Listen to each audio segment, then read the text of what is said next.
નમસ્કાર, હું રાણા યશવંત આપનું હાર્દિક સ્વાગત કરું છું. હિન્દુ સમાજમાં સદીઓ જૂની એક પરંપરા રહી છે અને તે સમાગમની છે. સમાગમ જેમાં સમાજના સામાજિક, ધાર્મિક, આધ્યાત્મિક આ ત્રણેય પાસાઓ માટે પાઠ્યક્રમ સિલેબસ તૈયાર કરવામાં આવે છે અને આ પરંપરાને આપણે કુંભ કહીએ છીએ. કુંભની જે પૌરાણિક કથા છે તે કહે છે કે દેવતાઓ અને દાનવો વચ્ચે યુદ્ધ થયું હતું. યુદ્ધ જે સમુદ્ર મંથન દરમિયાન થયો અને જ્યારે છેલ્લે અમૃત નીકળો એને પામવા માટે થયો હતો. વિષ્ણુએ ઇન્દ્રના પુત્ર જયંતને કલશ આપ્યો અને કહ્યું, આલો અને ભાગો. અને જયંતની પાછળ દાનવ ગયા. પછી જયંતને પકડ્યો. પછી એ યુદ્ધ થયો. 4 બૂંદો છલકાયા, જેમ કે પ્રયાગરાજ, હરિદ્વાર, નાસિક અને ઉજ્જૈન. આ 4 જગ્યાઓ પર પડી અને આ 4 જગ્યાઓ પર મહાકુંભનું આયોજન થતો રહ્યો છે. પૌરાણિક કથા આ છે. આના પણ કેટલાક નિહિત અર્થો હશે, આના પણ કેટલાક અર્થો પણ હશે. અને જે સતત એક મોટો સમાજ દુનિયામાં રહ્યો છે, જે પ્રત્યેક 12 વર્ષમાં બેસે છે મહાકુંભના કારણે, તેનામાં પોતાના સામાજિક, આધ્યાત્મિક અને ધાર્મિક પાસાઓ હશે, એના અર્થો હશે. આને સમજવા માટે આજે મારા સાથે આચાર્ય પ્રશાંતજી છે. આપનું ખૂબ ખૂબ સ્વાગત છે. કુંભ કલશ, હમ, આ જો પૌરાણિક કથા છે, હાજી. આ શું કહે છે? કારણ કે આ ખાલી કથા જ છે કે આના કોઈ અર્થ પણ છે? બહુ ગહન અર્થો છે. બહુ ગહન અર્થો છે. પુરાણોની કથાઓને જો માત્ર કિસ્સાઓ અને વાર્તા માનીએ તો તે ધાર્મિક મનોરંજનનો ભાગ બની જાય છે. પરંતુ દર્શનના વેદોના દર્શન એટલે કે વેદાંતના પ્રકાશમાં જો પુરાણોની કથાને સમજવામાં આવે તો તે કથા પછી બોધ બની જાય છે, મનોરંજન નથી બનતી. હમ અને કથા બંને વસ્તુઓ બની શકે છે. સમજાયું નહીં તો પછી તે એ જ છે કે વાર્તા છે, મનોરંજન થયો, મજા આવી ગઈ. અને દુર્ભાગ્યની વાત એ છે કે ભારતે પુરાણોને મોટા ભાગે બસ કથા, વાર્તા, કિસ્સાઓની જેમ ઉપયોગ કર્યો છે. અને મોટી મજા આવે છે કે આવું થયું, પછી એવું થયું, એવું માનવામાં આવે કે આ ઐતિહાસિક ઘટના બની ગઈ. હમ તેનું તમે કહ્યું ને નિહિત અર્થો, હમ તેના મર્મમાં શું છુપાયેલું છે, તે કયા તરફ સંકેત કરી રહ્યો છે, તેનો પ્રતિકાત્મક અર્થ શું છે. ભારત આ બધું કરતા પોતાને વિમુક્ત રાખે છે, વંચિત રાખે છે. પરંતુ જો આપણે સમજીએ તો ઘણો આનંદ આવશે. હવે તો કુંભનો અવસર છે, સમજવા માટે યોગ્ય અવસર છે. હવે પહેલી વાત શું છે? બધા જ કામ મૃત્યુથી બચવા માટે થઈ રહ્યા છે. અમર બની જશો, અમર બની જશો. કુંભમાં અમૃત છે, અમર હમ બની જશો. કોણ છે જે મરે છે અને અમર થવા ઈચ્છે છે? તે કોણ છે? વેદાંત આપણને કહે છે તેનું નામ છે અહંકાર. હું. આપણે કહીએ છીએ ને કે હું મરી જાઉં છું, હું જન્મ્યો છું, મારું જીવન છે, મારી મૃત્યુ થશે. તો આ હું છું જે હંમેશા મૃત્યુના ભયમાં રહે છે. આ હું છું જે હંમેશા કહેતો રહે છે મૃત્યુ ન થઈ જાય. દરેક મનુષ્ય મૃત્યુથી ડરી રહ્યો છે. અને જે સંપૂર્ણ જીવન છે, સૃષ્ટિ છે, તે સતત તમને જણાવી રહી છે કે મૃત્યુ, મૃત્યુ, મૃત્યુ. દરેક જગ્યાએ તમે કંઈક ને કંઈક બદલાવ જોઈ રહ્યા છો, કંઈક પસાર થતા જોઈ રહ્યા છો. જે આજે છે તે કાલે હોતું નથી અને જે હોય છે તે બદલાઈ જાય છે. તે મૃત્યુ જ છે. માણસ એથી જ ડરી રહ્યો છે. તે જ આપણી મૂળ ગભરામણ છે, મૃત્યુ.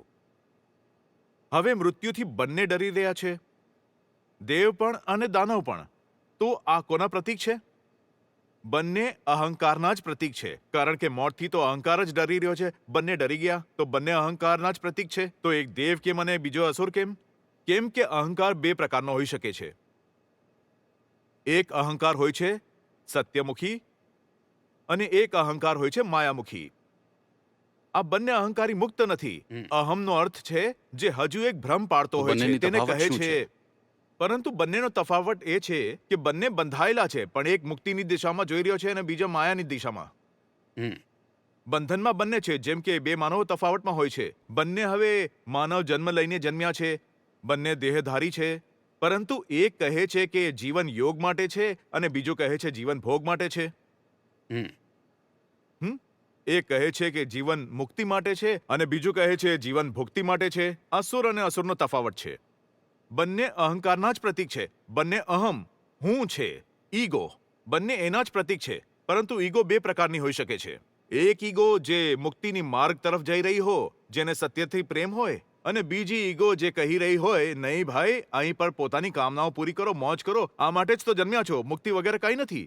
યાવત જીવેત સુખમ જીવેત. હા, કંઈક એવી જ વાત કે જેમ પણ હોઈ શકે, કોઈ પણ સાધન દ્વારા હોઈ શકે, કંઈક ઉલટું પુલટું કરીને થઈ શકે, પરંતુ સુખને હાંસલ કરો. ભલે તે જે સુખ છે તે સાથે કેટલાય કષ્ટો લાવે, પણ બે પળ માટે જ મોજ આવશે.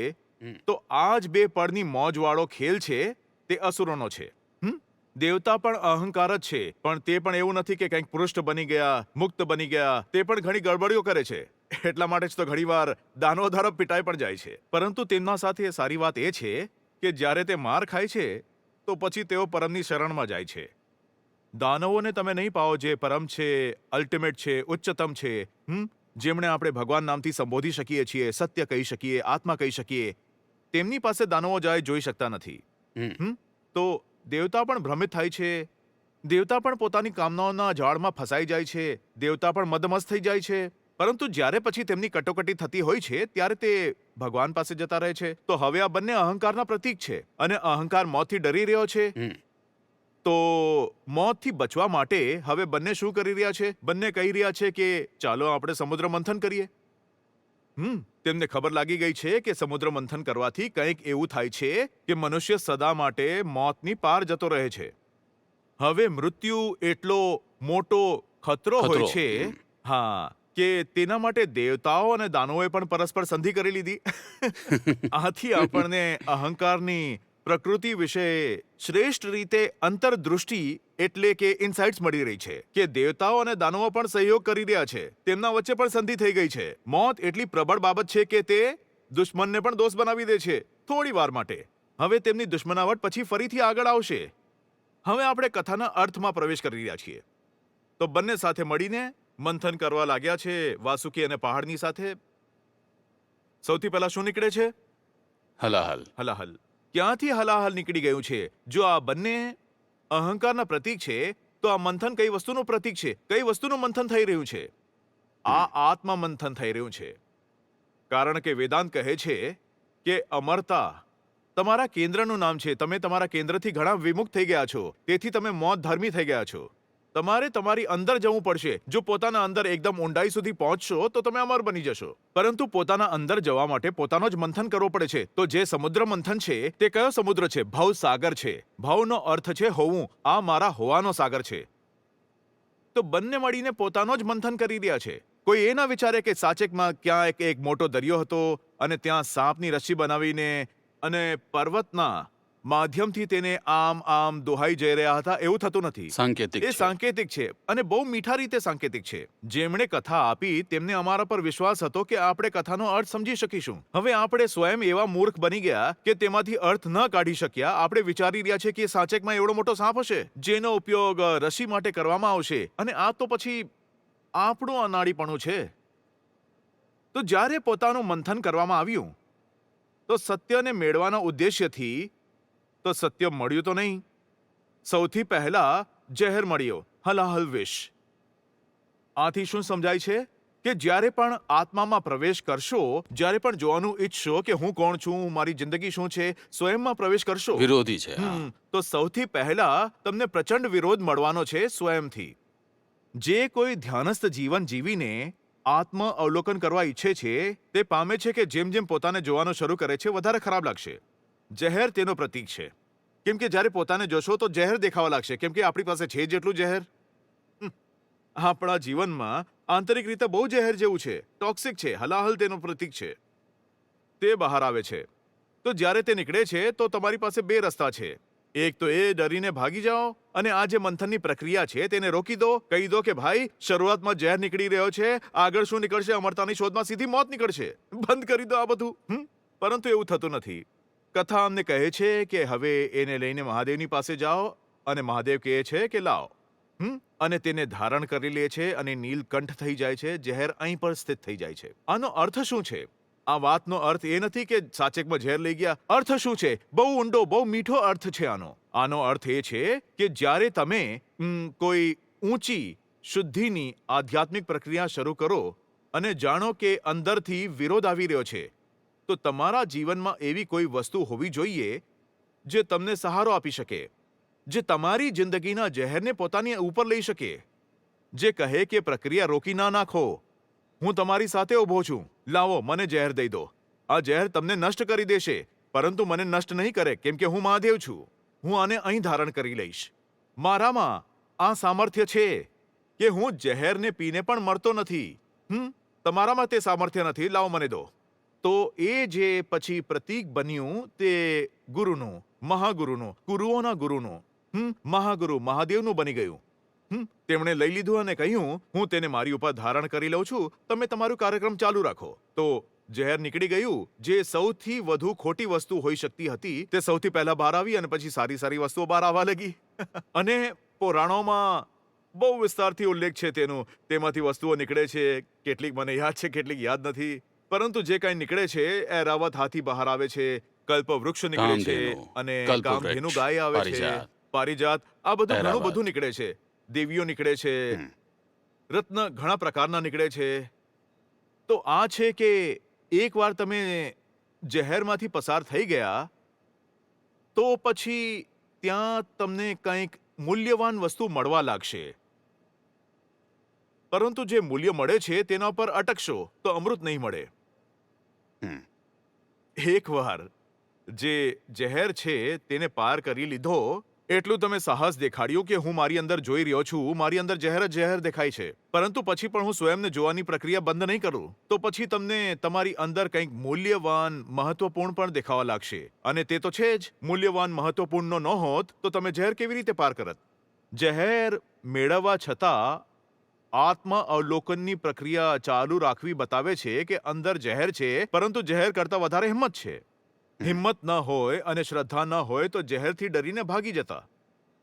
તો એ જ હિંમત છે, શ્રદ્ધા છે, તે પછી તેના પ્રતીક બની જાય છે. અને આ રત્ન બની ગયા, કામધેનુ થઈ ગઈ, કલ્પવૃક્ષ થઈ ગયો, એ બધું પ્રતીક છે. તો એ બધું નીકળે છે, દેવ દાનવ એનો નિપટારો કરી લે છે. અત્યાર સુધી કોઈ સમસ્યા નથી, કેમ કે આમાંથી કામ થવાનું પણ નથી કે રત્ન મળી ગયો, કલ્પવૃક્ષ મળી ગયો, શ્રેષ્ઠ પ્રકારની કામધેનુ મળી ગઈ. તો શું જોઈએ છે? અમૃત. અમરતા જોઈએ, અમરતા. તો હવે અમરતા માટે તેની પ્રક્રિયા ચાલુ રહે છે. હવે અમરતા સાચી રીતે મળી પણ જાય છે. ત્યાંથી એક કુંભ બહાર આવે છે જેમાં અમૃત હોય છે. તે જે કુંભ છે તે સત્યનો પ્રતીક છે, એ આત્માનું પ્રતીક છે, એ તે બિંદુનું પ્રતીક છે જ્યાં પહોંચવા માટે આપણે બધા જન્મી રહ્યા છીએ. આપણો જન્મ ન તો ઝેર પીવા માટે થયો છે, ન તો આપણો જન્મ રત્નો, આભૂષણો અને કલ્પનાઓમાં, કામનામાં છે, જે આના પ્રતીક બતાવ્યા છે કે અપ્સરાઓ નીકળે છે, રત્નો બહાર નીકળે છે, કામધેનુ નીકળે છે, કલ્પવૃક્ષ નીકળે છે. આ બધું શું છે? આ બધા કામના પૂર્તિના ઉપાય છે. તો આપણો જન્મ એ માટે નથી થયો કે આપણે સંબંધો વગેરેના ઝેરમાં ફસાઈ રહી શકીએ. ના, આપણો જન્મ એ માટે થયો છે કે આપણે કામનાઓના ચક્કરમાં પડી રહીશું, જેમ કે રત્ન મળી ગયું, સ્ત્રી મળી ગઈ, કે આ થયું તે થયું. આપણો જન્મ અમૃત સુધી પહોંચવા માટે થયો છે. તો મંથનની પ્રક્રિયા ત્યાં સુધી ચાલુ રહેવી જોઈએ જ્યાર સુધી આપણે બધું કાપી સીધા આપણા કેન્દ્ર સુધી ન પહોંચી જઈએ. કુંભ એ કેન્દ્રનો પ્રતીક છે. ત્યાં પહોંચ્યા, જ્યારે તમે ત્યાં પહોંચી જશો તો તમને મળશે અમૃત. અમૃત મળશે એટલે તે મળશે જે ક્યારે મરતો નથી. કેમ નહીં મરે? કેમ કે મૃત્યુ એટલે પરિવર્તન. એટલે એ બધું છે જે પ્રકૃતિના અંતર્ગત આવે છે. પ્રકૃતિમાં જે હોય છે તે બદલાય છે, એટલે મરે છે. તમારે ત્યાં પહોંચવાનું છે પોતાને. તમારે તે જોઈ લેવાનું છે જે પ્રકૃતિનો નથી, જે પ્રકૃતિનું માત્ર સાક્ષી છે. પ્રકૃતિ બદલાઈ શકે છે, અને જે એને જોઈ રહ્યા છે તે કેવી રીતે બદલાશે? અને જો તે બદલાઈ રહ્યો છે, તેને જોઈ રહ્યો છે, તો તમે આ જોઈ લો, તે પણ બદલાઈ રહ્યો છે, તો તમે તેના પણ સાક્ષી બની જાઓ. સાક્ષી બનવાનો અર્થ છે કે પ્રકૃતિથી પરે થઈ જવું. એ જ જે સાક્ષિત્વ છે તેને તમે કહી શકો છો અમરતા અથવા કુંભ. અને આ વિશે ઉપનિષદો વાત કરે છે જ્યારે તેઓ કહે છે મૃત્યોર્માં અમૃતમ ગમય. તેઓ આ કુંભની વાત કરી રહ્યા છે. અથવા જ્યારે તેઓ કહે છે તમસોમાં જ્યોતિર્ગમય, તેઓ આ જ પ્રકાશની જ વાત કરી રહ્યા છે. ત્યાં સુધી પહોંચવાની. હવે ઉપનિષદ તેને ખૂબ જ શાસ્ત્રીય રીતે કહી આપે છે. ઉપનિષદ વિદ્વાનો માટે છે, પુરાણ સામાન્ય લોકો માટે છે. સામાન્ય લોકો માટે, જેથી તેમની શરૂઆત થાય. તેમની શરૂઆત તો થાય, પછી તે ઉપનિષદ સુધી પહોંચી જશે. સમસ્યા એ છે કે તે લખેલા છે તો પુરાણ કહે છે કે શરૂઆત થાય, પરંતુ સામાન્ય લોકો પુરાણોમાં અને પુરાણોમાં જ અટકી જાય છે. અને ઘણીવાર ગડબડ વાત એ થાય કે પુરાણો અનુસાર ઉપનિષદનો અર્થ શરૂ કરી દે છે. તે આ નથી કહેતી કે ઉપનિષદ અનુસાર પુરાણોનો અર્થ કરવાનો છે, પરંતુ પુરાણોના અનુસાર ઉપનિષદનો. તે આ કહેતા નથી કે ભગવદ્ ગીતા અનુસાર ભગવત પુરાણનો અર્થ કરવાનો છે. તે કહે છે ભગવત પુરાણના અનુસાર ભગવદ્ ગીતાનો અર્થ કરવાનો છે. મોટી ગડબડ થઈ જાય છે. અને આ ગડબડ ભારતમાં થઈ છે, અને તેની દુર્દશા માટે મને લાગે છે કે આ એક મોટું મુખ્ય કારણ છે. હવે જ્યારે તે નીકળી આવે છે તો જેમ કે તમે કહ્યું, તે જૈન તેને લઈને ભાગે છે, જે દેવતાઓની તરફથી છે, પરંતુ તે પકડાઈ જાય છે તો એક મોટી લડાઈ થાય છે દેવતા અને અસુરો વચ્ચે. હવે લડાઈ શરૂ થઈ છે તો ભગવાન જે છે તે કોના પ્રતીક છે? શ્રેષ્ઠ સત્યનો પ્રતીક છે. શ્રેષ્ઠ સત્ય જે શાશ્વત છે, ક્યારે બદલાતો નથી. આ બધું આવે જાય છે, તે બદલી નથી શકતો.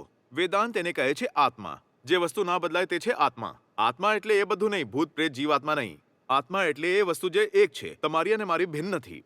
જે એક અદ્વૈત શ્રેષ્ઠ તત્વ છે તેને કહેવાય છે આત્મા. તો ભગવાન તેના પ્રતીક બની ગયા. ઠીક છે. ત્યારે ભગવાન કહે છે કે આ તો એવી લડાઈ થઈ રહી છે જેમાં દેવતા ફરીથી કદાચ હારી ના જાય. દેવતા ઘણીવાર હારતા રહેતા હતા. તો પછી ભગવાન કહે છે કે આ જે દાનો લોકો છે, તેમને અમૃતથી વધારે તો મતલબ હોય છે ભોગથી. તેમને તો મોજ મસ્તી કરવી છે, તેમને સુખ જોઈએ છે. આ પ્રમાણમાં દેવતા સારા હોય છે, જેમને સત્ય પણ જોઈએ છે. તો ભગવાન કહે છે કે દાનવોને જ્યારે સુખ જ જોઈએ છે, મજા જ જોઈએ છે, તો હું આમને માયા જ આપી દઉં છું. તો તે માયા બનીને, એટલે મોહિની બનીને, જેનો અર્થ છે ભ્રમ. તો તે મોહિની બનીને લાગી જાય છે આ અસુરોને પોતાના પાશમાં બાંધવા માટે. તે બધા ફસાઈ જાય છે. એટલે અહીંયા રાખેલો જે છે કુંભ, અને દેવતા તેને ખટાખટ પીને અમર થવાનો પ્રયાસ શરૂ કરી દે છે. પણ એમાંથી એક એવો દાનવ હોય છે જે ક્યાંકથી સમજી જાય છે કે ગડબડ થઈ રહી છે. અહીં અમને મોહિની દ્વારા નચાવવામાં આવે છે, અને ત્યાં એ બધા દેવતા અમૃત સાફ કરી દે છે. તો તે રૂપ બદલીને આવે છે અને કહે છે હું પણ લઈ લઉં છું. તો તે પી લે છે, અમર થઈ જાય છે. પરંતુ પકડાઈ જાય છે. તે કેવી રીતે પકડાઈ જાય છે? તો વાર્તા કહે છે કે સૂર્ય અને ચંદ્ર તેને પર પ્રકાશ પાડ્યો. ક્યાં ખૂણામાં છુપાઈને પી રહ્યો હતો. ખૂણામાં છુપાઈને તો ટોર્ચ મરાઈ ગઈ, તો તે દેખાઈ ગયો. તો તેને પછી બધા દોડાવે છે, અને જે તેને પાછળથી દોડાવે છે તેમાં દેવતા પણ છે અને દાનવ પણ છે. કારણ કે અમૃત તો બંનેને જોઈએ છે. તેનો હાથ કંપન અનુભવવા લાગે છે. એટલે મોટા મોટા લોકો એટલા બધા પાછળ પડી ગયા છે. તો હાથના કંપનથી જે અમૃતની બૂંદો છે તે 4 જગ્યાએ પડતી જાય છે, અને તે 4 જગ્યા છે તે આપણા કુંભના સ્થળ છે. હા, 4 નદીઓના કિનારે છે. તમે ત્યાં જઈને સ્નાન કરો, તે કુંભ છે. તો આ જે આખી વાત, જેનો સાર છે અહંકાર નો સ્વભાવ, અહંકારની નિયતિ, અને એ નિયતિથી મુક્તિની જે પ્રક્રિયા છે તેને લાગતી છે. તમારી પ્રકૃતિ એ છે કે તમે ફસાઈ રહેવા માંગો છો. જેમ કે એક પ્રાણી હોય છે ને, તે જન્મે છે, ખાય છે, પીએ છે અને મરી જાય છે. તો મનુષ્ય પણ એ કસોટી સુધી પ્રાણી જ હોય છે. તે જન્મશે, ખાશે, પીશે, ભોગશે, સંતાનો જન્માવશે અને મરી જશે. પોતાની નિયતિ સુધી નહીં પહોંચી શકે. નિયતિ શું છે? કે તમે મરણથી પાર જાઓ, જીવતા જીવતા મરણથી પાર જાઓ. એટલે એ બધી વસ્તુઓથી તમારો સંબંધ જોવા ખતમ કરી દો જે મરણ ધર્મા છે. તેમને તેમનું કામ કરવા દો. તમે તેના સાક્ષી બનો, તેને રોકો નહીં. એ નહીં કે તમે શરીરને રોકી દીધું, બુદ્ધિ રોકી દીધી, સ્મૃતિ રોકી દીધી. એ બધા પોતાનું કામ કરતા રહે છે. ભગવદ્ ગીતા આ મામલે ખૂબ સારી રીતે સમજાવે છે. ભગવદ્ ગીતા કહે છે કે એ બધા પોતાનું કામ કરે છે, હું કંઈ નથી કરતો. ઇન્દ્રિયો પોતાનું કામ કરે છે, બુદ્ધિ પોતાનું કામ કરે છે, શરીર પોતાનું કામ કરે છે. સંપૂર્ણ પ્રકૃતિ પોતાની ગતિ કરે છે, અને હું સાક્ષી માત્ર છું. હું ન તો એના કામને આગળ વધારું છું, અને ન તો એમના કામમાં બાધા બનું છું. તેમને કામ કરવાની છૂટ આપું છું. શરીરને કામ કરવા માટે બુદ્ધિ છે ને. બુદ્ધિ પણ પ્રકૃતિ છે જે શરીરને જણાવશે કે શું કામ કરવું છે. તો હું સાક્ષી છું. તો આપણી નિયતિ છે ત્યાં સુધી પહોંચવું, પણ આપણે ત્યાં સુધી પહોંચતા નથી. કેમ નથી પહોંચી શકતા? તે પણ આ વાર્તા બતાવી દે છે. શું વચ્ચે આવી જાય છે? મોહ વચ્ચે આવી જાય છે. ઘણા પ્રકારના રત્ન વચ્ચે આવી જાય છે. ઠગાઈ ધુધાઈ વચ્ચે આવી જાય છે. અને આ બધું જ્યારે વચ્ચે આવી જાય છે ત્યારે તમે જીવનના અમૃતથી વંચિત થઈ જાઓ છો. કુંભનો ઉત્સવ એટલે છે, કુંભની વાર્તા એટલા માટે છે કે તમારા જીવનમાં અમૃત ઉતરી શકે. આચાર્યજી, એક આધ્યાત્મિક પાસું કુંભનું છે. શું તેની મીમાંસા છે?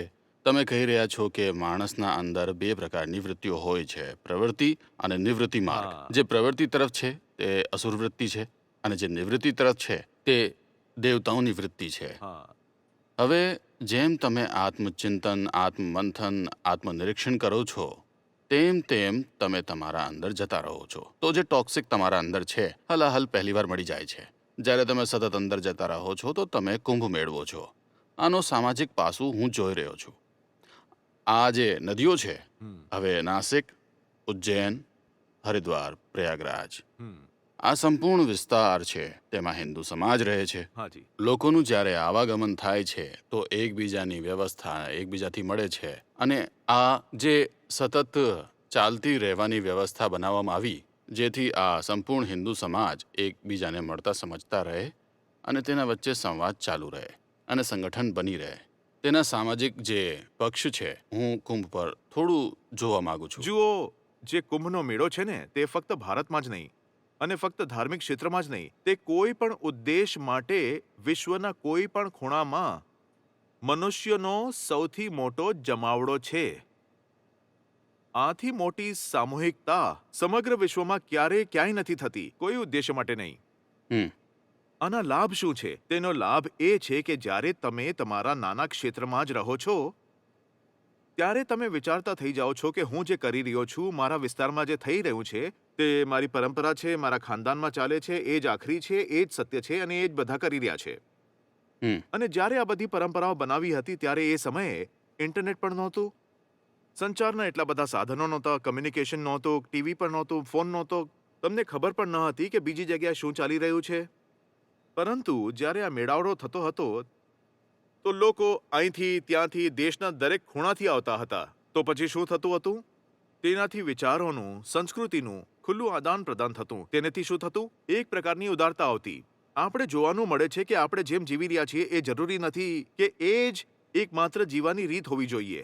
આ બીજો વ્યક્તિ છે અને એ એકદમ અલગ રીતે જીવી રહ્યો છે, પરંતુ એ જેમ જીવે એમાં પણ શાન છે. મને સરસ લાગે છે આને જોઈને. કેમ ના હું જે આ છે એમાંથી કંઈક ગ્રહણ કરું, અને હું એમાંથી કંઈક ગ્રહણ ન કરું તો પણ ઓછામાં ઓછું મારો અહંકાર એટલો શિથિલ પડે છે ને કે હું મારી વાતને અંતિમ અને શ્રેષ્ઠ માનતો નથી. અન્યથા જે પોતાના ગામમાં બેસે છે એ કહે છે કે મારા ગામમાં જે થઈ રહ્યું છે એ સૌથી સારું છે. અને ત્યારે તે સમયે જેમ કે આપણે કહ્યું સંચારના સાધનો નહોતા, તો કહેવાતું હતું કે દરેક 1.5 કિલોમીટરમાં આહાર, વિહાર, સંસ્કૃતિ, ભાષા અને બધું બદલાતું રહેતું હતું. હમ તો વિચાર કરો કે કેટલાય જુદા જુદા રીતના લોકો પરસ્પર મળીને કેવી રીતે મળી રહ્યા હશે અને એક જ જગ્યા પર નથી મળતા. દર 4 વર્ષે અલગ અલગ સ્થળોએ મળે છે. હમ તેમાં પણ જેટલું તમે દક્ષિણ સુધી જઈ શકતા હતા તેટલું તમે જાઓ છો. તમે વિંધ્યને પાર કરીને જાઓ છો તેટલું તમે જાઓ છો. ઉત્તરમાં તો છો જ, મધ્યમાં પણ છો અને દક્ષિણ સુધી જેટલું જઈ શકો છો જાઓ છો. તો આનો નિશ્ચિત રૂપથી સામાજિક એક પક્ષ છે જે ખૂબ જ ઉપયોગી છે.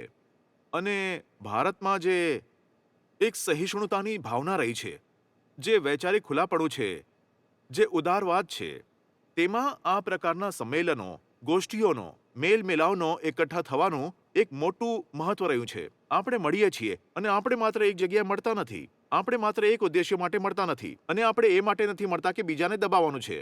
આપણે મળીએ છીએ તો વાતો કરીએ છીએ. કોઈ આપણને એવું મળે છે જેની વાતોથી આપણે સહેમત નથી તો તેમને ગાળો નથી આપતા, ગળું નથી કાપતા. આપણે કહીએ છીએ શાસ્ત્રાર્થ કરીએ. એટલું જ નહીં, આપણે એકરસ થવાનું જાણીએ છીએ. બીજાની વાત જો આપણને સારી લાગે તો આપણે કહીએ છીએ કે એ આપણી જ વાત છે. આપણને બીજાની વાતમાં પોતાની વાત દેખાઈ જાય છે અને આ કોઈ કૃત્રિમ એવું મિલન નથી. સત્ય જો છે મારી વાતમાં અને સત્ય છે બીજાની વાતમાં, તો મને કેમ ના મારી અને બીજાની વાત એક જેવી લાગતી હોય? આ વસ્તુએ ભારતને ઘણું આગળ વધાર્યું કે મળો, વાત કરો, જાણો, સમજો, કથાઓ પણ રાખો તો કથાઓ પણ એવી હોવી જોઈએ કે મનુષ્યના જીવનમાં ઊંડાઈ લાવે. અને બસ એ જ છે, મુક્તિ તરફ આગળ વધતા રહો, જીવન જીવતા મુક્ત થઈ જાઓ. આ છે જીવન. હવે 2025 વર્ષની શરૂઆત જ મહાકુંભથી છે અને તમે જુઓ તો આ માહિતી ક્રાંતિનો યુગ છે, એઆઈનો યુગ છે અને સંચાર અને પરિવહનના સાધન એવા થઈ ગયા છે, આધુનિક બની ગયા છે કે કે કુંભનો જે જૂનો એક ઉદ્દેશ્ય હતો તેમાંથી આપણે ખૂબ આગળ આવી ગયા હાજી. છીએ. હવે હાલની તારીખમાં જ્યારે આ સમાગમ થાય છે, જે કહે છે કે સૌથી મોટો આ દૃષ્ટિએ વિશ્વનો સૌથી મોટો મેળાવડો છે, તો હવે આ કુંભને નવા સમયમાં કઈ દ્રષ્ટિએ જોવો કેટલો જોઈએ સુંદર મુદ્દો ઉઠાવ્યો તમે. અને કઈ રીતે સાચે. કઈ દિશામાં નીકળવો બહુ જોઈએ? સરસ, બહુ સુંદર, બહુ સુંદર. જુઓ, સૌથી પહેલા તો આપણે આપણી નદીઓને થોડો માન તો આપવો જ પડશે. થોડી તેમના પર દયા કરવી પડશે, છે ને? ક્લાઇમેટ ચેન્જ હોય, ઇન્ડસ્ટ્રીયલ વેસ્ટ હોય, હ્યુમન વેસ્ટ હોય, આપણી બધી નદીઓ ખૂબ ખતરામાં છે અને ભારતની નદીઓ દુર્દશામાં છે. આ સમયે આપણે નથી ઈચ્છતા કે અ, ધાર્મિક કારણોથી અથવા કોઈ પણ કારણોથી આપણી નદીઓને તકલીફ પહોંચાડીએ.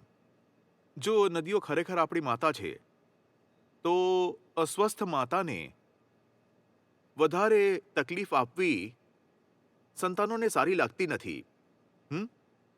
તો શું હોવું જોઈએ? પ્રતિકાત્મક રીતે તમે જઈને ત્યાં પાણીના થોડા છણકાઓને તમારા પર નાખી દો. મારી વાત ઘણા લોકોને વિવાદાસ્પદ લાગશે, વિરોધ થઈ શકે છે, કોઈ તકલીફ નથી. મને આપણી નદીઓથી વધારે સંબંધ છે, ધર્મના વાસ્તવિક અર્થથી વધારે સંબંધ છે.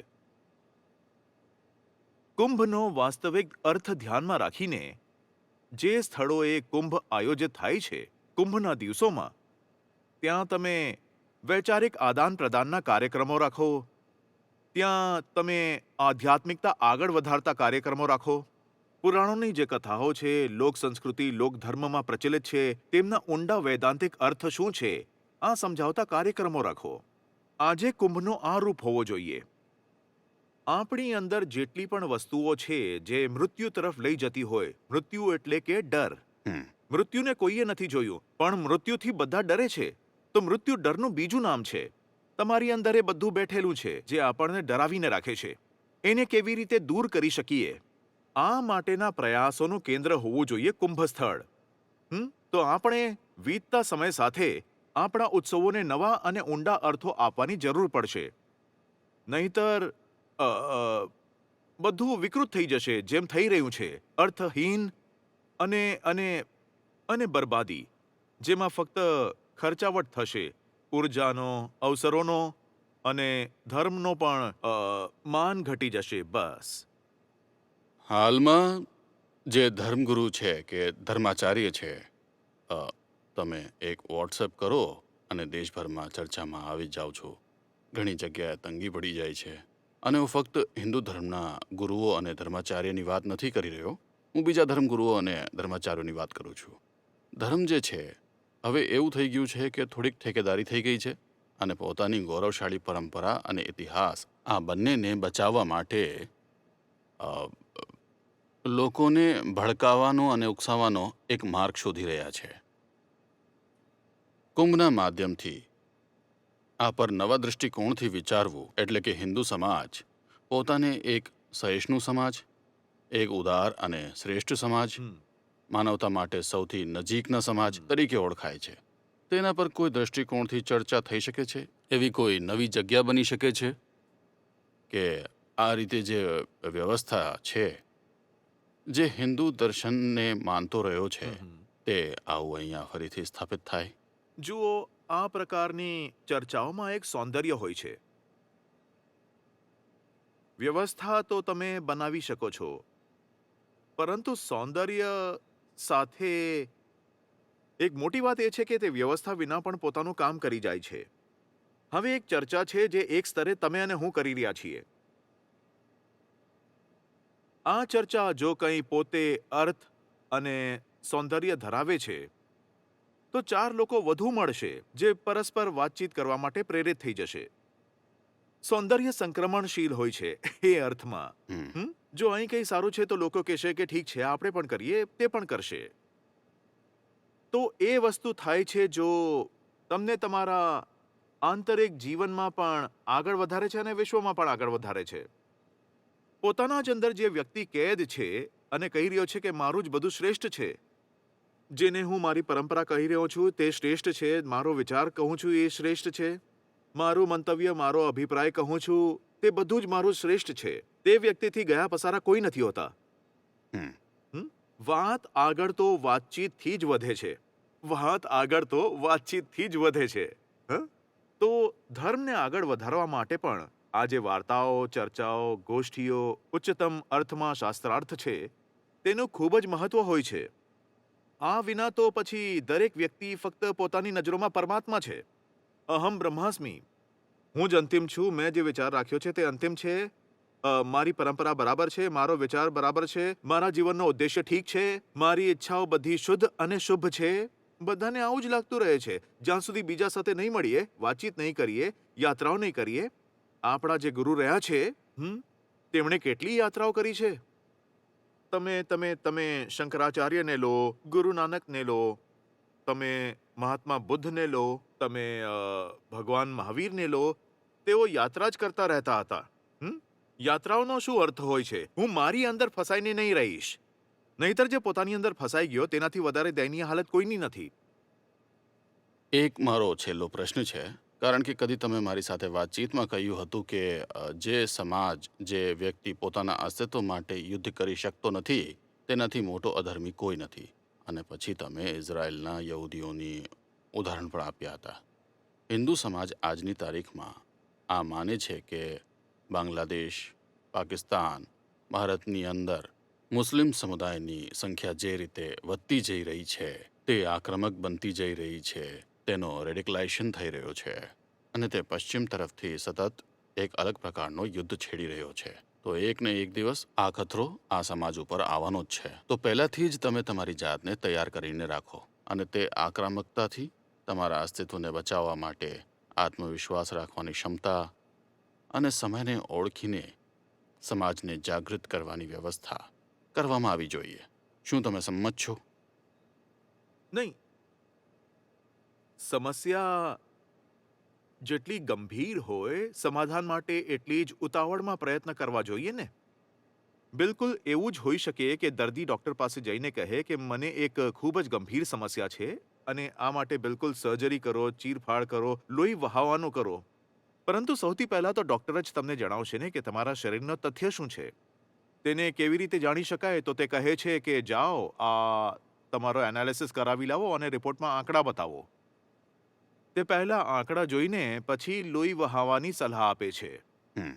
તે આંકડા શું કહે છે? આંકડાઓ સાચા રીતે આ કહે છે કે હજી પણ ભારતમાં, હું પાકિસ્તાનની અને બાંગ્લાદેશની વાત થોડા વિલંબ પછી કરીશ, ભારતની અંદર શું હજી પણ મુસ્લિમોની જે પ્રમાણક છે, ટકા છે જનસંખ્યામાં, વધતી જઈ રહી છે અને વધુ ઝડપથી વધે છે એમ આંકડાઓ કહે છે. હવે 2011માં છેલ્લી જનગણના થઈ હતી. 2021માં ન થઈ તો હવે 2022માં થવી જોઈએ. આ જનગણના જો થઈ જાય તો ઘણી બધી વાતોથી આપણને છુટકારો મળી જશે. જેમાંથી એક વાત એ પણ છે કે હિન્દુ આબાદી સંકુચિત સિમટતી જઈ રહી છે. કારણ કે જે ગ્રાફ છે, જે ટ્રેન્ડ છે, તે આ તરફ સંકેત કરી રહી છે કે જે મુસ્લિમ ગ્રોથ રેટ ઓફ પોપ્યુલેશન હતો અને જે Hindu growth rate of population છે, આ બંને કન્વર્જ થઈ રહ્યા છે. અને હવે જે જનગણના થશે, તમે તેમાં જોશો કે 2011માં જે ફરક હતો તેના કરતાં બહુ ઓછો ફરક રહી ગયો છે ગ્રોથ રેટનો. તો જો આટલા ટકાવારીથી હિન્દુ આગળ વધી રહ્યા છે, માની લો 2.2% એવો આંકડો આપું છું, તો તમે મુસ્લિમોનો જોશો 2.4 છે. તો ફરક કેટલો છે? 0.2%. 2011માં કેટલો ફરક હતો? 0.4%. 2001માં કેટલો હતો? 0.7%. તો તે જે પોપ્યુલેશન ગ્રોથ રેટ છે તે આપસમાં કન્વર્જ થઈ રહ્યા છે.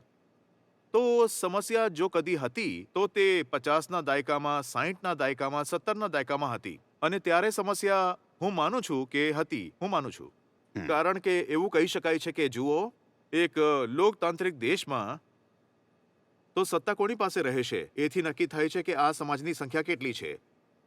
ખાસ કરીને કેટલાક લોકો એવા હોય જે ફક્ત પોતાના સમાજનો જ જૂથ બનાવીને મત આપતા હોય. તે કહે કે સાહેબ, અમે નાગરિકો તરીકે મત નહીં આપીએ, અમે તો ફલાના ધર્માવલંબીઓની ભીડ બનીને જ મત આપશું. તો પછી આ વિચારવું જરૂરી રહે છે કે તેની અને આપણી સંખ્યા કેટલી છે. તો હું આ વાતથી સહેમત છું કે હા, આ કોઈ બિલકુલ એક કાલ્પનિક સમસ્યા નથી કે આની સંખ્યા કેટલી અને અમારી સંખ્યા કેટલી છે. જે લોકો સંખ્યાથી પરેશાન રહે છે અને ચિંતિત છે, હું તેમની વાત સમજી શકું છું. તેઓ એ ન વિચારે કે મને સમજાતું નથી કે આપણે આ મુદ્દો વારંવાર કેમ ઉઠાવીએ છીએ કે કોની જનસંખ્યા કેટલી છે અને કોની જનસંખ્યા કેટલી છે. હું આ વાત સમજી શકું છું. હું આ પણ સમજી શકું છું કે જ્યાં આ જે અનુપાત છે જનસંખ્યાનો, તેમાં અસંતુલન આવી જાય છે, ત્યાં ગડબડ શરૂ થઈ જાય છે. આપણે જોયું છે કે કાશ્મીરમાં શું થાય છે. આપણે જોયું છે કે બંગાળ અને કેરળના વિસ્તારોમાં શું થાય છે. આ બધી વાત આપણે જોઈએ છીએ. આપણે ઉત્તર પૂર્વનું પણ દૃશ્ય જોયું છે. આ બધી વાત હું સમજુ છું. પરંતુ હું આ પણ જાણું છું કે સમસ્યાનો જે સૌથી ઉગ્ર દોર હતો તે 50 થી 90ના દાયકાઓ સુધીનો હતો. તે સમય હતો કે જ્યારે 47માં જ્યારે આપણે આઝાદ થયા પછી જે પહેલી જનગણના થઈ, ત્યારે મુસ્લિમ જનસંખ્યા લગભગ 10%ની આસપાસ હતી અને તે વધતા વધતા 16 થી 17% થઈ ગઈ. હજી તાજેતરમાં 10%થી વધીને 16-17% સુધી થઈ ગઈ છે. હવે તમે કરશો તો 17 દશમલવ કંઈક આવું હોવું જોઈએ અંદાજથી. હવે ગુણોત્તર વધી રહ્યું નથી. હવે તે જ્યાં છે ત્યાંથી જરા વધીને સ્થિર થઈ જશે. વધ્યું છે, પરંતુ જ્યારે વધ્યું ત્યારે આપણે કંઈ કર્યું નહીં. જ્યારે વધતું હતું ત્યારે શોર મચાવવું જોઈતું હતું, હવે નહીં. હવે શોર મચાવવું પ્રતિ ઉત્પાદક છે. હવે શોર મચાવવો આ રાષ્ટ્ર માટે સારું નથી, કારણ કે આપણે એક એવા મુદ્દા પર શોર મચાવી રહ્યા છીએ જેના પર હવે કંઈ કરી શકાતું નથી. આપણે એક એવી સમસ્યા પર શોર મચાવી રહ્યા છીએ જે સમસ્યા ભયંકર હતી પાછળ, હવે એટલી ભયંકર નથી. જેટલો તમે નુકસાન માનો છો, લોકો કહે છે મોટું નુકસાન થઈ ગયું, એ એક વર્ગની આબાદી વધી ગઈ. ચાલો, બરાબર છે. તમે તેને નુકસાન માનીને પણ નુકસાન જેટલું થવું હતું તે થઈ ચૂક્યું છે. હવે તેમાં વધારાનું નુકસાન નથી. હવે શોર મચાવવાથી શું ફાયદો? કેમ શોર મચાવો છો? હું એમને આ કહું છું કે ભાઈ, આ મુદ્દો છોડો. બીજા સકારાત્મક મુદ્દાઓ પર, રચનાત્મક મુદ્દાઓ પર તમારું ધ્યાન કેન્દ્રિત કરો. આંકડાઓથી ના તમે લડી શકો ના હું. હવે સેન્સસ થશે અને આંકડા આપણી સામે આવી જશે. ડોક્ટર તમારી રિપોર્ટ જોશે પેથોલોજીની અને કહેશે કે શા માટે પરેશાન થઈ રહ્યા છો. આચાર્યજી, લગભગ હું આ કહી રહ્યો છું કે કુંભમાં હિન્દુ સમાજના અસ્તિત્વ પર સંકટને લઈને ચિંતા છે, તે બેઈમાની છે. ચિંતન આ બાબતે હોવું જોઈએ કે હિન્દુ સમાજ અને હિન્દુસ્તાનના વિકાસ અને ભલાઈ માટે આગળ કેવી રીતે વધવામાં જુઓ, આવે અને વિચારવું જોઈએ. રાણાજી, આપણે 120 કરોડ છીએ. હમ. જો આપણે હજી પણ આ ડર લાગતો હોય કે હાય હાય અમારું શું થશે, તો કેટલા આપણે જ્યારે 500 કરોડ થઈશું ત્યારે સુરક્ષિત અનુભવશું? આપણે 120 કરોડ છીએ. તમે યહૂદીની વાત કરો છો, મધ્યમાં ઇઝરાયલનો ઉલ્લેખ કર્યો. ભારત બહાર જેટલા હિન્દુ રહી રહ્યા છે, માત્ર તમે તેને લેશો તો દુનિયાભરની યહૂદી જનસંખ્યા કરતાં વધારે છે. હમ. ભારતમાંથી બહાર જેટલા હિન્દુ રહી રહ્યા છે, જે આપણા ડાયસ્પોરા છે હિન્દુઓનું, હમ. તે પણ દુનિયાભરના યહૂદી જનસંખ્યા કરતાં વધારે છે કે તેના લગભગ બરાબર છે. આંકડા તમે એકવાર ચેક કરી લેજો. સાચી વાત છે. આપણે એટલા વધારે છીએ. આપણે 120 કરોડ છીએ. તો આ વાત હવે હાસ્યાસ્પદ જેવી છે કે 120 કરોડ લોકોનો એક સમાજ કહે છે હાય હાય અમે આબાદીમાં કંઈક ઓછા ના પડી જઈએ, કંઈક અમે નાના ના રહી જઈએ. કેટલા થઈ જશો તો શાંતિ પામશો? સૌથી વધારે તો મચ્છર હોય છે અને દુનિયામાં જેટલી પ્રજાતિઓ છે અને જેટલા જીવ છે, સૌથી વધારે કોણ છે? જીવજંતુ. સૌથી વધારે તો જીવજંતુઓની સંખ્યા છે. જીવજંતુ થઈને જીવવું છે, અરે શાનથી જીવવું છે, અભિમાનથી કુંભની જીવવું ચર્ચા છે. પર એક પ્રશ્ન ઘણા વખત મારા મિત્રો પૂછે છે. તેમણે એવો મારાથી પૂછ્યો હતો કે મેં કહ્યું હતું કે ઠીક છે. કહે છે કે જે ઓઆઈસી છે, નેશનલ ઇસ્લામિક કન્ટ્રીઝ, તે રીતે ભારત છે, નેપાળ છે, મોરિશિયસ છે, ફિજી છે, ત્રિનિદાદ છે, જ્યાં હિન્દુઓની મોટા પ્રમાણે એક આબાદી છે. હમ. આ પ્રકારના દેશોનું કોઈ સંગઠન હોવું જોઈએ કે નહીં? મતલબ તમે એક ધર્મ વિશેષ તરીકે કોઈ મંચના માધ્યમથી એકબીજા સાથે જોડાઈ શકો છો કે નહીં? હા, બિલકુલ હોઈ શકે, બિલકુલ હોઈ શકે. તેમાં કોઈ પણ પ્રકારની ખોટી વાત નથી, સારી વાત છે. દુનિયામાં જ્યાં પણ તે લોકો છે જેમણે વેદોને પોતાનું માન્યું છે, ઉપનિષદોને માન્યું છે, ગીતાને પોતાનું માન્યું છે, તે લોકો એકબીજા સાથે સંવાદ કરી રહ્યા છે. તેઓ આવીને પોતાની સમસ્યાઓ, પોતાના સંકોચો બતાવી રહ્યા છે અને ભ્રમો જણાવી રહ્યા છે. અહીંના લોકો ત્યાં જઈ રહ્યા છે તો નવી વિચારધારા જોવા મળે છે. કારણ કે એક ભારતનો હિન્દુ છે, કેનેડાનો, ફિજીનો, મોરિશિયસનો, એક સુરિનામનો હિન્દુ છે. આ બધા એક રીતના નથી. તમે વિચારો છો કે એ હિન્દુ છે પરંતુ અલગ રીતનો છે. તમે રોહન કન્હાઈને મળશો અથવા શિવનારાયણ ચંદ્રપાલ છે, આ બધા કેરેબિયન હિન્દુ છે. હમ. તમે તેમને જઈને વાત કરશો તો તમે કહેશો કે આ તો એકદમ અલગ જ છે. તો પછી તમને હિન્દુ હોવાનો તાજો અને નવો અર્થ પણ ખબર પડશે કે આવું પણ થઈ શકે છે. ફક્ત એ જ નહીં કે નેપાળી પણ હિન્દુ જ છે. તમે તેમને મળવા જશો તો ત્યાં પણ તમને નવો અર્થ ખબર પડે છે. જ્યારે કોઈ દક્ષિણનો વ્યક્તિ જઈને બંગાળી હિન્દુ સાથે મળે છે અથવા આસામી સાથે મળે છે ત્યારે પણ તેને નવી વાતો સમજાય છે. તો આ તો સારું છે કે એકબીજા સાથે સંગઠન કરો, મળો, વિચારોનો આપસમાં આદાન પ્રદાન કરો, આનેથી મદદ થાય છે. ચાલો હું તમને સમજાવું છું અંકગણિતના માધ્યમથી આજ આખી વાતને.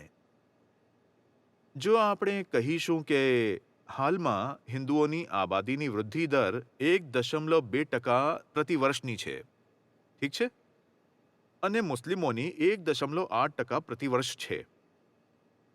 આ લગભગ ચોક્કસ આંકડા છે. 1.2%, 1.8, હજી એટલું લગભગ હશે, અને આની પુષ્ટિ હવે જ્યારે સેન્સસ થશે ત્યારે થઈ જશે. તો હિન્દુઓની જે આબાદી છે પ્રતિ વર્ષ કેટલી વધી રહી છે? 1.2%. તેમાં હજી ઉમેરો.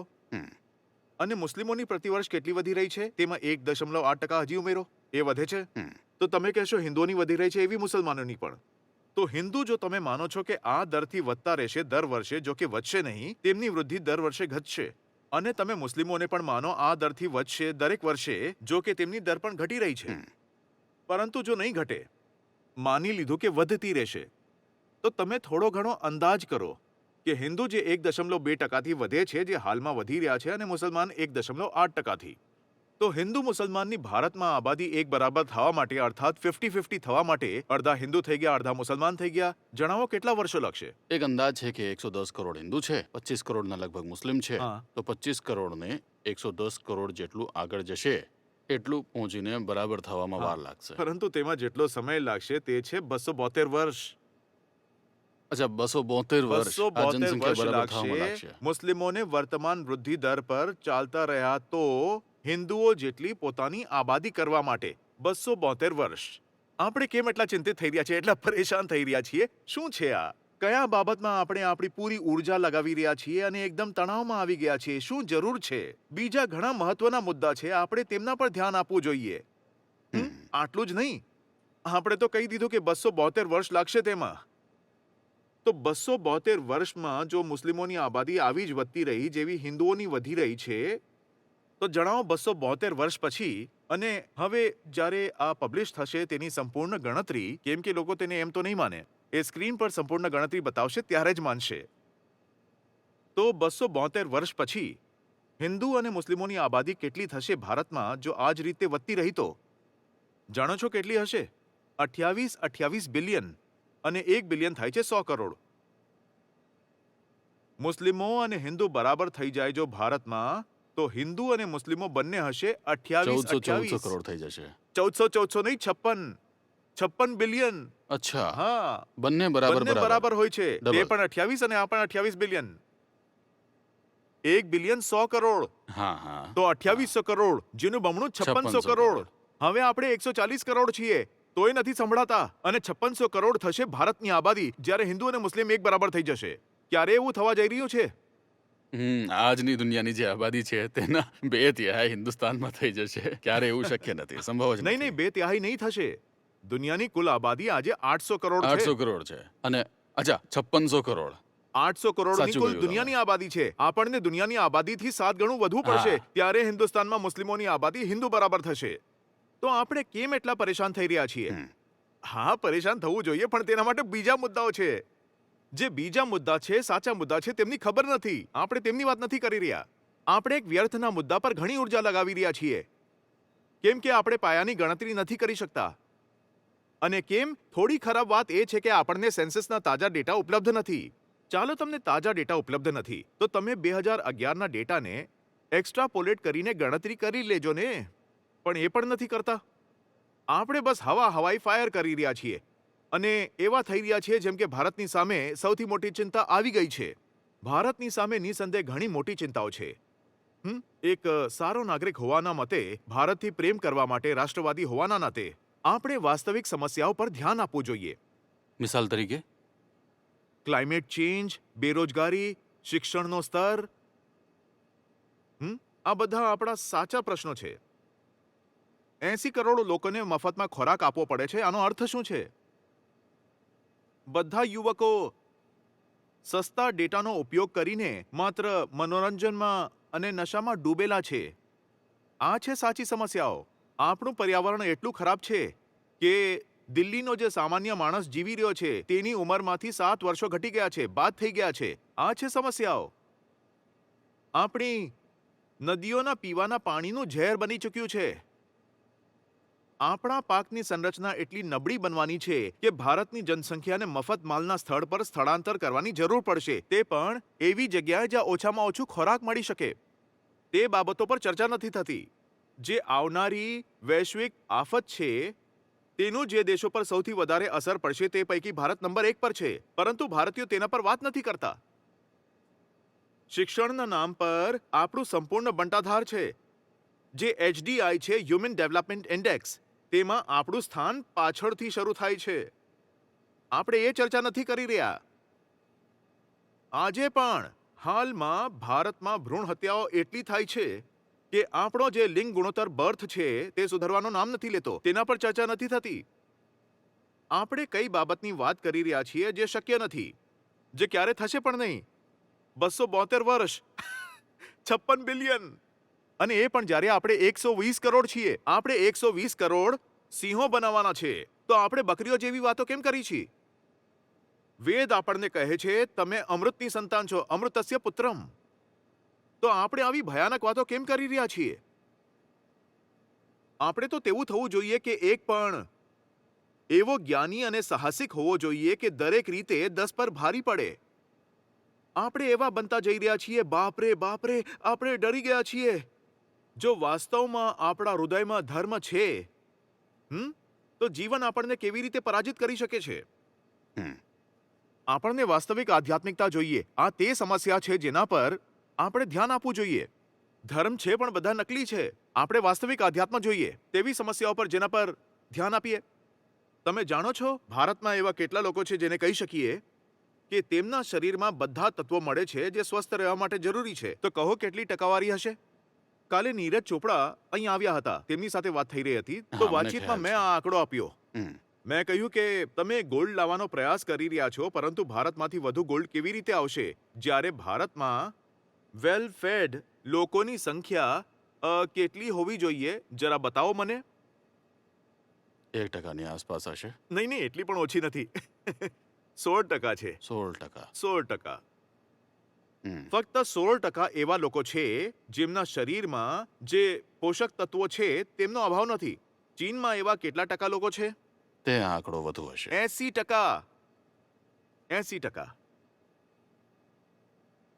આપણી 75%ની જનસંખ્યા એવી છે જે કોઈના કોઈ રીતે એવો ખોરાક ખાઈ રહી છે જે તેમને ગંભીર બીમારીઓમાં મૂકશે.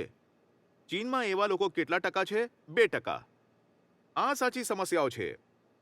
આપણે ગંદુ ખાઈ રહ્યા છીએ, આપણે ખોટી હવામાં શ્વાસ લઈ રહ્યા છીએ, આપણે પાણીમાં હેવી મેટલ્સ મિલાવાય છે. આપણે આ વિષય પર વાત નથી કરી રહ્યા. આપણા યુવાનો પાસે રોજગાર નથી, સડકો તૂટી ગઈ છે, એના પર વાત નથી કરતા. આપણી શિક્ષણ વ્યવસ્થા બિલકુલ ખરાબ છે. આપણી યુનિવર્સિટીઓ ટોપ રેન્કિંગમાં આવી નથી રહી, તેના પર વાત નથી કરતા. અહીં હજુ પણ પ્રાઇમરી અને સેકન્ડરી ડ્રોપઆઉટ બાળકો સતત વધી રહ્યા છે, તેના પર વાત નથી કરતા. આપણે એવી બાબતો પર વાત કરી રહ્યા છીએ જેનો કોઈ અર્થ જ નથી. તો કુંભ પર તો સાચી રીતે આ જ પ્રકારની સમસ્યાઓ પર ચર્ચા થવી જોઈએ. કુંભમાં લાગે છે કે એ જ આ છે. કુંભ છે. આ કુંભ છે જ્યાં લોકો બેસી અને એકબીજાની ગેરસમજો દૂર કરે. જો મારા મનમાં કોઈ સંશય હોય તો તમે દૂર કરો, અને તમને હોય તો હું મદદ કરીશ. આ છે વાસ્તવિક કુંભ. આથી જ મૃત્યુ કટે અને આમાં જ અમૃત છે.